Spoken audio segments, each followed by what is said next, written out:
Este é o podcast Umas e Outras, com arte, cultura, comportamento e humor. E eu sou Clotilde Tavares, falando sobre o que me der na telha. Há uma história que não está na história e que só se pode resgatar apurando o ouvido e escutando os sussurros das mulheres. Essa frase é da escritora espanhola Rosa Monteiro e está no seu livro Histórias de Mulheres. Para você, que talvez nunca tenha ouvido falar dessa autora, saiba que ela é uma das mais importantes escritoras de língua latina da atualidade.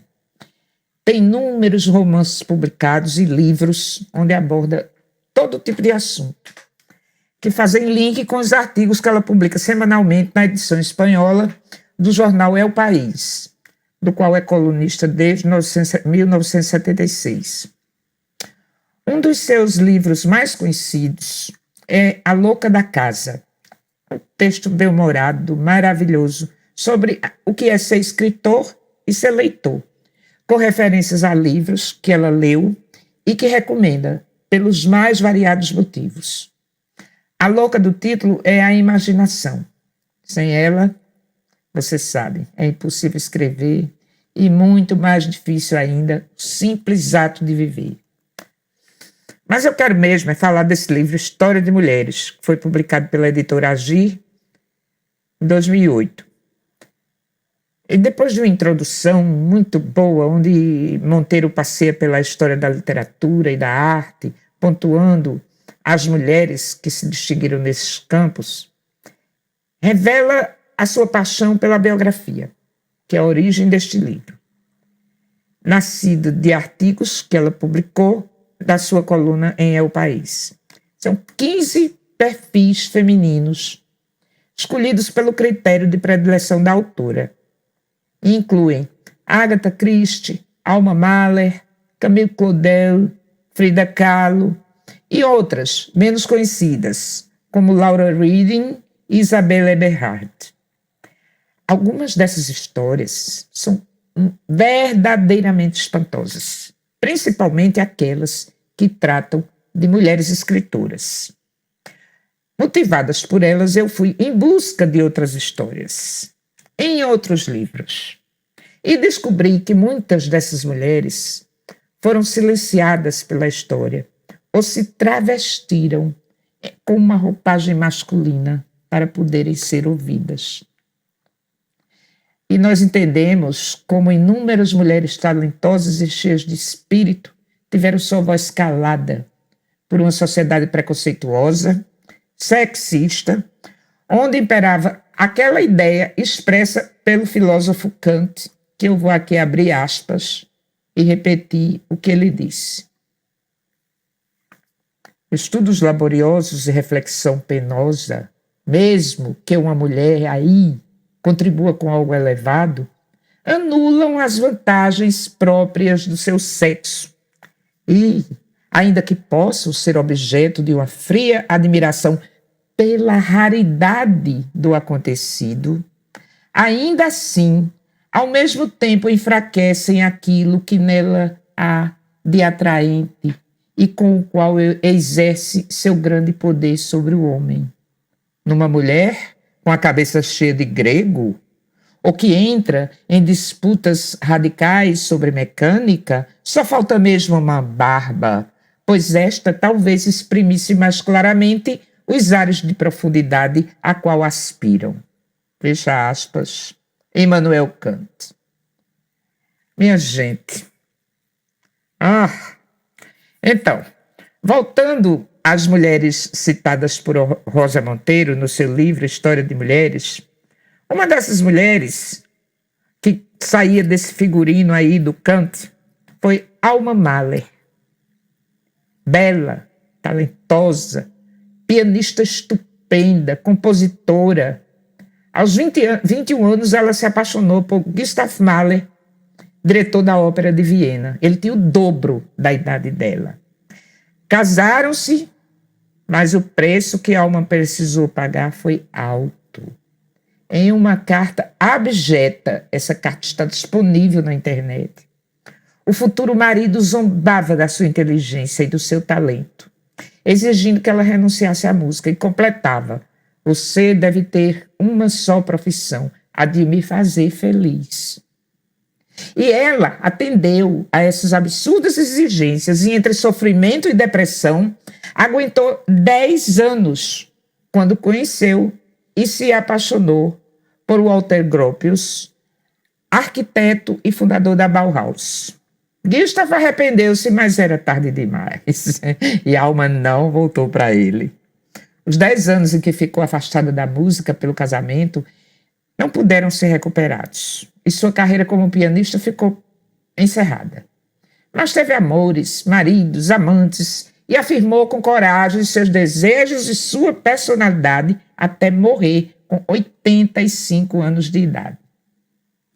Mas eu quero mesmo é falar sobre as escritoras, como eu, principalmente sobre aquelas que, por um motivo ou outro, tiveram que se tornar invisíveis para poderem ser aceitas.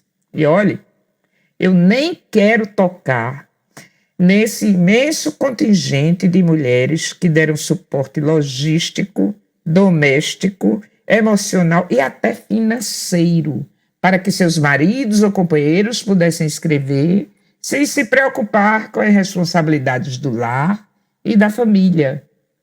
Este exército inumerável de criaturas abnegadas que, segundo o ditado popular, constitui aquela categoria de grandes mulheres que está sempre atrás daqueles ditos grandes homens que não precisaram lavar, cozinhar, passar, parir, amamentar, administrar e muitas vezes colocar o pão na mesa.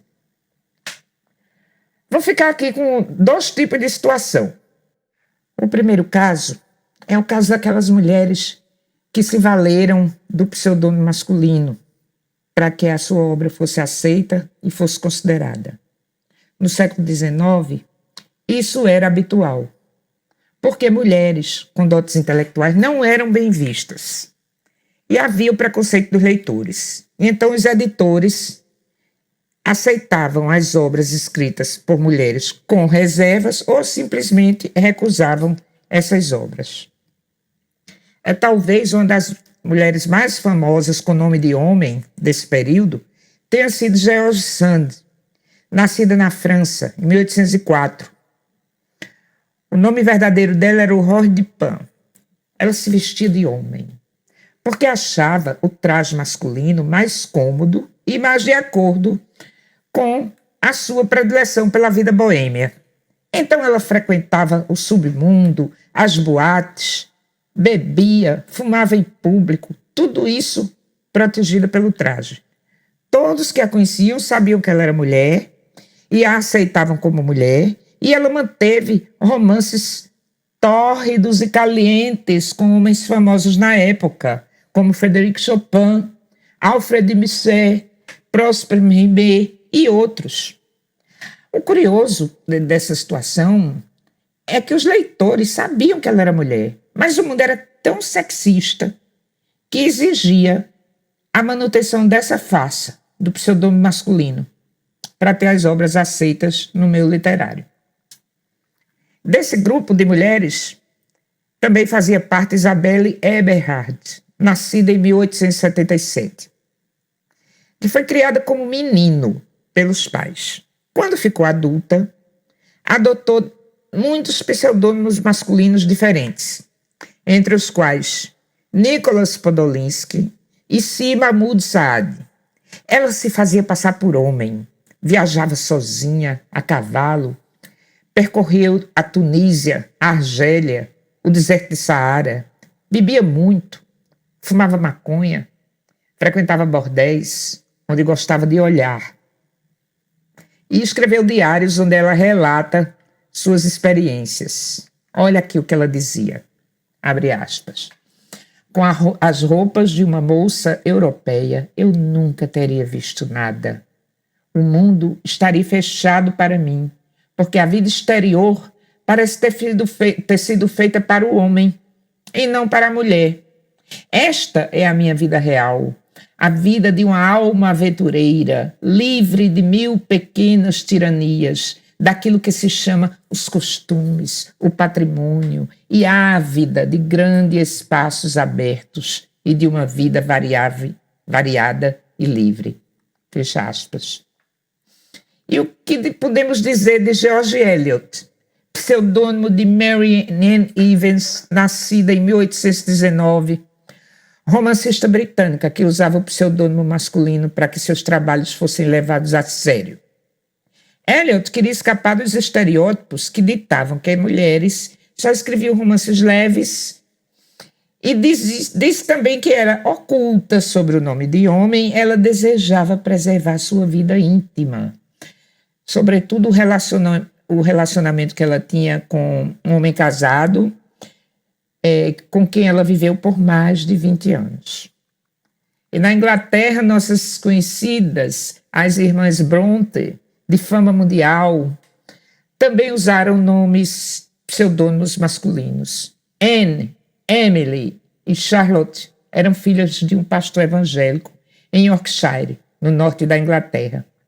O pai estimulava que as meninas lessem e discutia com elas temas da atualidade. Permitia também que elas escrevessem. E elas escreviam histórias de fantasia para elas mesmas, em cadernos escritos à mão, um mundo imaginário que era cheio de ilusão e de encantamento. Quando tinha 20 anos, Charlotte enviou uns versos a um poeta conhecido e ele respondeu que os versos eram bons, mas que a literatura não deveria ser o objetivo da vida de uma mulher. Mesmo assim, elas persistiram na escrita. E em 1847, Charlotte escreveu Jane Eyre, Emily escreveu O Morro dos Ventos Uivantes e Anne escreveu Agni Grey. Tinham, respectivamente, 31, 29 e 27 anos de idade. Mas não assinaram as próprias obras. Usaram os pseudônimos masculinos de Currer, Ellis e Acton Bell. Nem o editor sabia que elas eram mulheres. Os livros fizeram muito sucesso, só então elas disseram ao pai que elas eram as autoras das obras. Os críticos, sem saber que por trás das assinaturas masculinas estavam 3 jovens provincianas, virgens e pobres, fizeram considerações que jamais fariam se soubessem que era obra feminina. A propósito de Jane Eyre, escreveu um deles que a obra era cheia de rudeza masculina, grosseria e liberdade de expressão. E O Morro dos Ventos Uivantes foi considerado selvagem, brutal e odioso. As moças não puderam desfrutar do sucesso e ampliar sua produção. Tuberculosas, Emily e Anne faleceram 4 anos depois da publicação de seus únicos livros. Charlotte ainda casou-se, publicou mais 2 livros e morreu poucos anos depois, aos 39 anos. No Brasil, há um caso sui generis. Em 1938, foi publicado o primeiro folheto de cordel escrito por uma mulher. Filha do conhecido poeta e editor Francisco das Chagas Batista. Maria das Neves Batista Pimentel, casada com Altino de Alencar Pimentel. Era poeta e boa. Publicou o folheto Violino do Diabo ou O Valor da Honestidade, mas assinou com um pseudônimo masculino baseado no nome do marido, Altino de Alencar Pimentel, Altino Alagoano. Ela mesma explica o motivo em depoimento que foi colhido por uma pesquisadora, Maristela Barbosa de Mendonça, para sua dissertação de mestrado. Então ela dizia, Maria das Neves Batista Pimentel, todos os folhetos que foram vendidos na livraria do meu pai, ou que foram impressos, tinham nome de homem. Eram homens que faziam. Não existia naquele tempo folheto feito por mulher. E eu, para que não fosse a única, né? Então eu disse, eu não vou botar meu nome. Aí meu marido disse, coloque Altino Alagoano. Agora, eu quero falar daquele caso onde as mulheres escreveram e os maridos assinaram.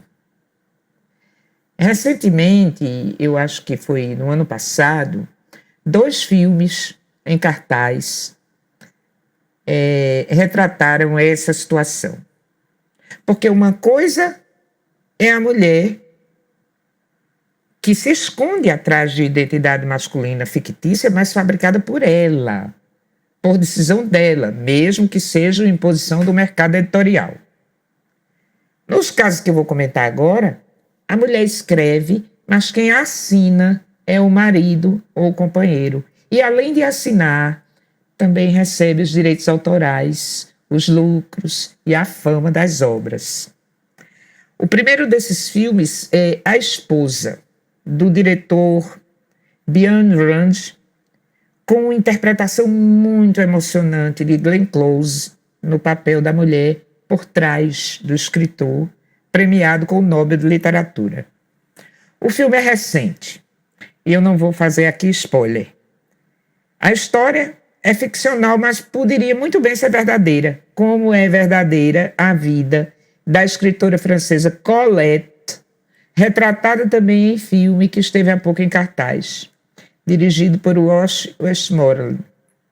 A história de Colette é exemplar. Uma moça simples, do interior, casada com Willy, um homem mais velho, mundano. Eles viveram em Paris na década de 1890. Frequentavam as rodas literárias, a boemia da cidade, mas Willy vivia afogado em dívidas. Aí sugeriu à esposa que escrevesse algo para publicação. Ela então criou um personagem, Claudine, uma menina do interior, que na primeira pessoa falava sobre seus sonhos, suas interrogações, suas perplexidades. O livro foi um sucesso, um best-seller, mas foi o Willy quem o assinou. E por esse motivo acabou por se tornar uma celebridade. Colette escreveu ainda algumas continuações da vida da fictícia Claudine, mas começou a ficar constrangida e incomodada com a falta de reconhecimento pelo trabalho. O marido negava a ela o direito à autoria e somente depois de muitas brigas é que ela conseguiu ganhar na justiça os direitos da propriedade intelectual da obra, depois de ser explorada durante anos. No livro da Rosa Monteiro, que eu falei no início, História de Mulheres, há um caso muito mais absurdo do que o de Colette. Eu me refiro à escritora Maria de la O Garcia, nascida na Espanha, em 1874. Também conhecida como Maria Martínez Sierra, como passou a se chamar depois do casamento com Gregório Martínez Sierra. Ainda muito jovem, Maria publicou seu primeiro livro. Não teve nenhum estímulo e gerou muitas reações desagradáveis na família e no pequeno círculo de amigos. Sendo assim, pela própria vontade, ela passou a atribuir a autoria das obras ao marido, que não tinha qualquer talento literário. E recebia esse favor da mulher como se aquilo fosse uma obrigação a ele de vida pelo vínculo do casamento. Maria era professora, ensinava o dia inteiro. Gregório não trabalhava e ela, depois de chegar da escola, cuidava das tarefas domésticas e atravessava a noite escrevendo incansavelmente, porque o marido tratava ela como se fosse uma máquina de fabricar textos. Romances, obras teatrais, artigos eram por ela produzidos em quantidade, pois o que faltava a Gregório, em talento literário, sobrava em tino comercial. Ele então montou uma companhia de teatro, revistas culturais e depois a famosa editora espanhola Renascimento, mas era Maria quem escrevia uma peça atrás da outra, artigos opinativos, crônicas, além de fazer todo o trabalho da editora. Recebia os textos, editava, corrigia as provas tipográficas e cuidava da contabilidade. Em 1906, o marido tornou-se amante de quem? Da primeira atriz da companhia, que, ironicamente, dependia dos textos teatrais de Maria para obter sucesso. E essa situação perdurou por mais de 15 anos, até 1922, quando ela separou-se dele e foi para a França, mas continuou produzindo textos para o marido. Apesar do nome de Gregório continuar na autoria das obras, as pesquisas recentes mostram que ele pouco ou nada contribuiu para aqueles escritos. Isso hoje nos soa tão ridículo. Nos perguntamos como essa mulher se deixou anular dessa forma. Como ela pode ter deixado isso acontecer? Ao contrário de Alma Mahler, que embora tenha perdido sua carreira musical, retomou sua autonomia, viveu novos amores, Maria, coitada, passou a vida sendo escrava do marido. Ela mesma se justifica dizendo que tinha certeza de que a sua produção, sendo assinada por um homem, teria mais condição de ser levada a sério. Essa reação é fácil de compreender quando entendemos que a sociedade da Espanha, no início do século XX, era tão conservadora que uma revista católica se posicionou violentamente contra um simples clube de mulheres que se reuniam para tomar chá e, eventualmente, assistir a uma palestra. Olha só o que a revista publicou, abre aspas. A sociedade faria muito bem enclausurando-as como loucas e criminosas. O ambiente moral da rua e da família ganharia muito com a hospitalização ou o confinamento dessas fêmeas excêntricas e desequilibradas. Fecha aspas. Durante muito tempo, Maria escreveu e Gregório ganhou a fama. Inclusive não repassando a parcela dos direitos autorais que ela tinha direito, lançando-a na miséria, forçando-a a viver da caridade dos amigos. Depois que ele morreu, ela ainda teve que dividir os direitos autorais com a filha que ele teve com a amante. Em 1950, já idosa, Maria publicou 2 obras autobiográficas onde revelava esses fatos. Mas sabe o que aconteceu? Foi duramente atacada por escritores de todo o mundo que condenaram suas pretensões literárias. Somente nas 2 últimas décadas, os estudos e as pesquisas revelaram que sim, que Maria era, na verdade, a autora da vasta obra de Gregório. Eu penso que uma situação como essa tem base naqueles ideais de amor romântico, de sacrifício, de entrega, do papel idealizado da mulher como transformadora e redentora. O sexismo, que era reinante a partir do século XVIII, que vai se exacerbar nos anos 1900 e vai até meados do século XX, considerando o papel sempre subalterno da mulher, termina por empurrar essa mulher para uma situação que se constitui aos poucos, de escrever para alguém ou por alguém, que geralmente é o marido ou companheiro, que assina as obras como se de sua autoria fosse. É uma relação abusiva, de dominação, se processa de tal forma que o homem passa a usufruir daquilo como se visse inerente às obrigações matrimoniais que competem à mulher, como cuidado da casa, dos filhos e a disponibilidade eterna para o sexo. Daí é que Virginia Woolf afirma no seu livro Um Teto Todo Seu que uma mulher só pode escrever com independência se ela pagar o próprio aluguel, se ela tiver um teto todo seu. E olhe que eu fiquei somente no campo da literatura. Imagine só nas outras áreas. Na ciência, por exemplo, o trabalho da mulher é muito menos reconhecido do que o do homem. Poucas são as ganhadoras de prêmios famosos.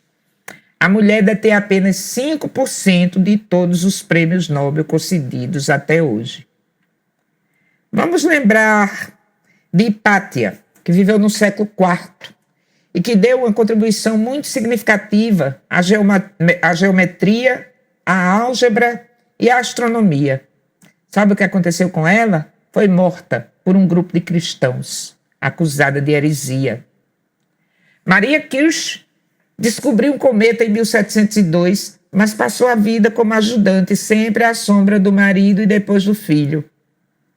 Ada Lovelace, filha do poeta Lord Byron, criou o que chamamos de programação informática.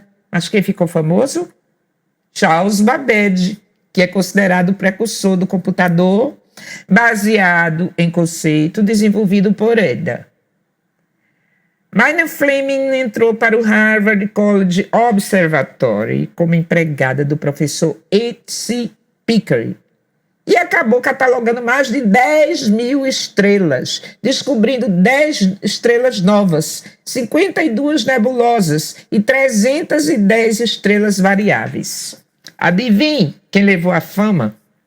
Nesse mesmo centro, o já mencionado Pickering contratou Henrietta Swan Leavitt também para catalogar estrelas, mas a cientista encontrou um elemento-chave para determinar a distância entre elas, fundamental anos depois para descobrir como o universo se expande. Amy Noether demonstrou a teoria da física de partículas e teve um papel essencial no campo da álgebra abstrata, mas trabalhou durante 25 anos sem receber salário. Rosalind Franklin, artífice da imagem que mostra a estrutura helicoidal do DNA, teve seus dados roubados. Estes serviram para que Watson e Crick recebessem o Nobel de 1962 por sua contribuição para o entendimento da estrutura da famosa molécula. O professor Sérgio Ariel, em cujo trabalho eu pesquei essas referências acima, empreendeu a tarefa de jogar luz sobre o trabalho dessas mulheres e dar-lhes o devido lugar no mundo da ciência. Ele tem um livro chamado A Ciência Oculta, editado pela Fundação Dr. Antônio Esteve, da Espanha. Nele, o professor examina o papel de 14 grandes pesquisadoras que ficaram relegadas a segundo plano ou ao mais miserável anonimato, apesar de sua grande contribuição para a ciência. São casos inúmeros e variados em todos os campos do conhecimento humano e na vida da sociedade, onde a mulher continua lutando para conseguir seu espaço. Aqui, eu estou apenas tocando de leve na ponta exposta deste iceberg de mulheres ocultas por pseudônimos de homem, ou escrevendo para o homem assinar, ou sem ter seu nome reconhecido em conquistas científicas. E quando já estou chegando ao final, ainda me lembrei de J.K. Rowling, criadora do universo Harry Potter, ocultando-se atrás das iniciais, porque os editores assim acharam mais conveniente. E mesmo nesses tempos de empoderamento feminino, as meninas, as jovens, ainda precisam usar pseudônimos masculinos nos jogos de computador disputados online para se protegerem de agressões e de bullying.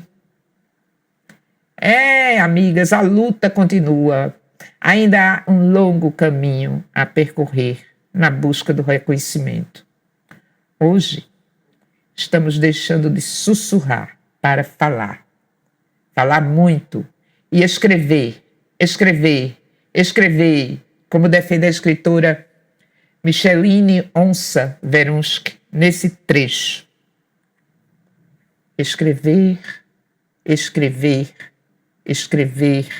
Escrever como quem desatina um outro ciclo, uma outra lua, uma outra língua e voltar para o mesmo, sempre início, precipício.